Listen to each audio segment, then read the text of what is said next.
Maraming salamat. Marami kay Captain Flora de Leon. Sino po sila? Attorney Patrick Pineda po from City's Legal Office. City's Legal Office?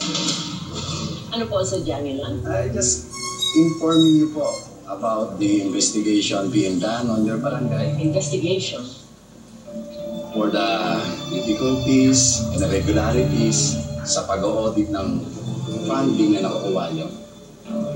At kasama ko po ang City Auditor si Mr. Dominguez. Sorry Lola ha, pero sa isinagawa po naming audit sa financial record ng opisina ninyo, may mga discrepancies po.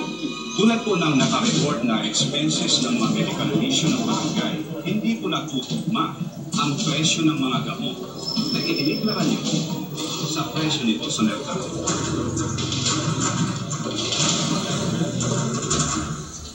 Talagang gusto ninyo akong idiin. Gusto niyong palabasin na tiwali ako, ganun ba? Hindi pwede kami ni Mayor to. Ano na ka? Eh, dati naman silang close ni Mayor, tumaga pa nga siya ng regalo eh. Pero nung nakita natin, biglang pinasohe. Pwede po ba kaming magsagawa ng inspection sa opisina ninyo?